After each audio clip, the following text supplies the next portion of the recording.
Orientação a objeto não é o único, mas com certeza é um dos maiores paradigmas que domina programação, que domina o mercado de trabalho. Se você ainda não conhece, preste muita atenção. Conhecer os 4 pilares de orientação a objeto é o início para qualquer desenvolvedor, independente da linguagem que você vai codar. Fala Devivitas, eu sou Matheus, desenvolvedor de software e fundador da CruzVita. Hoje estamos aqui para falar dos 4 pilares de orientação a objeto. Mas antes disso, não deixe de se inscrever no nosso canal, ativar o sininho e seguir a gente lá no Instagram. Todo dia no Instagram tem post, conteúdo diário, tem interação direta com vocês, caixinhas de pergunta, dicas. Então segue a gente, @CruzVitaDS. Bora nessa! Bom, se você pretende se tornar programador, se você está nessa jornada, é muito importante você aprender os princípios, os 4 pilares de orientação a objeto. E digo mais, se você já está há um tempo no mercado, se você já é macaco velho, é bom você reforçar esses conhecimentos, porque já vi muito cara bom cair em pegadinha de entrevista e não saber responder exatamente o que são os 4 pilares da orientação a objeto, porque são conceitos. Na prática a gente aplica, mas os conceitos a gente acaba esquecendo. Então, papel e caneta e vamos anotar, vamos para as lições. Os pilares são 4, são eles: polimorfismo, herança, encapsulamento e abstração. Vamos começar por abstração, porque eu acho que é o mais difícil de explicar e é o que pega muita gente. A abstração, ela é uma forma conceitual de trazer o objeto do mundo real para dentro de um código, para dentro do nosso sistema. E para isso a gente usa 3 principais pontos dentro de abstração. Primeiro, a identidade, ela tem que ser única dentro do nosso sistema, a identidade do objeto. Segundo, a ação do objeto. O que esse objeto faz de ação, né? E terceiro, e não menos importante, eu diria até que um dos mais importantes, são as características daquele objeto. Então vamos imaginar aqui um objeto, uma pessoa, né? Que é um objeto comum. Qual que seria a identidade única desse objeto? Qual que seriam as características desse objeto? Qual que seriam as ações desse objeto? Quando a gente está pensando nisso, a gente está pensando na abstração desse objeto. Beleza? Pilar número 1, explicado, a abstração. O segundo pilar, encapsulamento. Como o próprio nome já diz, ele é uma forma de proteção, é uma forma de segurança do seu objeto.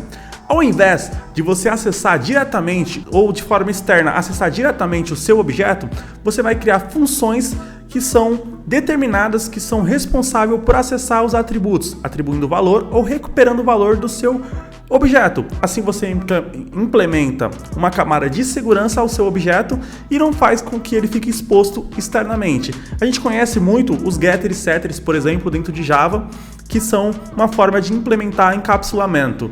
Beleza? Bom, terceiro pilar é a herança. Como o próprio nome já diz, herança vem de herdar, assim como no mundo real, onde o filho herda características do seu pai. No código não é diferente. Herança também no código a gente utiliza muito para fazer um certo reutilização, reaproveitamento de código, digamos assim. Muito cuidado, vou explicar no final porque eu dou muito cuidado com essa questão de reutilização de código. Mas bom, vamos lá. O que significa a herança de fato no código? Bom, imaginamos o objeto pessoa e o objeto aluno. Todos concordam que uma pessoa tem nome, altura e peso. Quando um aluno, que é o filho e pessoa é pai, quando o aluno filho herda as características da pessoa, né, como pai, como objeto pai, ele logo não vai precisar implementar essas características, porque ele vai estar herdando do seu objeto pai. Então, tanto altura, nome e peso, ele vai herdar essas características de pessoa. É assim que a gente utiliza herança e reaproveita aquele código.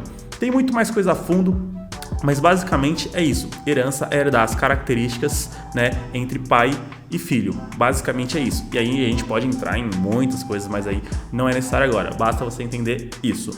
Porque tem que ter uma certa cautela na reutilização de código. Como o próprio tio Bob já falou, né, no Clean Code e em outras postagens ali no Twitter, a herança ela tem que ser usada em casos muito específicos, porque senão ela vai criar um autoacoplamento de código, que isso também não é legal. Então quando você herda características, você começa a criar acoplamento dentro do seu código. Eu não vou entrar muito a fundo, porque a ideia é ser um vídeo básico, mas tome muito cuidado na hora de utilizar herança, beleza? Mas entenda, como a ideia é a gente falar dos pilares desses conceitos, herança é herdar características. Quarto pilar, polimorfismo. Polimorfismo veio da ideia da natureza, onde alguns animais conseguem ali mudar sua forma conforme a necessidade. E no nosso código é basicamente isso. Como a gente falou lá em herança, aí as coisas vão se juntando, se complementando, né? Como a gente falou em herança, o filho, ele herda as características do pai, mas não só as características, ele herda a ação também. Em alguns casos específicos, a gente quer que essa ação ela ocorra, né, mas de forma diferente entre objetos. Vamos dar um exemplo prático. Imagine que a gente tem o objeto carro, né, e o objeto caminhão, né? Os dois eles herdam do pai automóvel, né? E o automóvel ele tem lá a ação reabastecer, né? Só que no objeto pai e no objeto caminhão eles têm um comportamento, apesar de ser a mesma ação, um comportamento diferente. Por quê?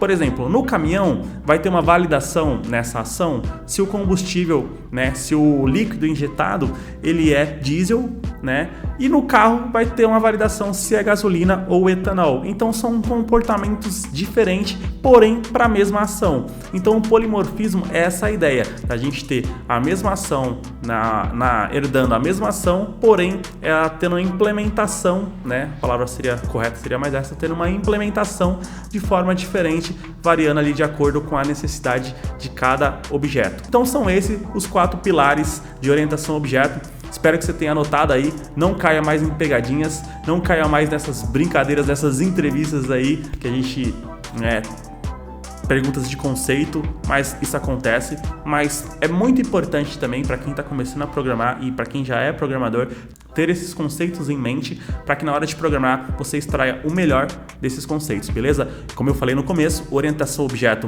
domina hoje praticamente todo o mercado, não vou dizer todo porque é muita coisa, né?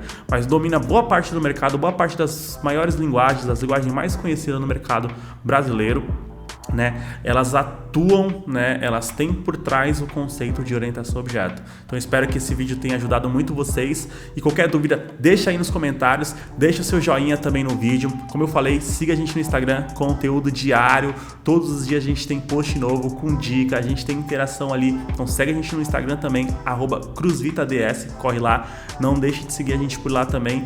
E eu quero agradecer vocês, um forte abraço e até a próxima. Valeu!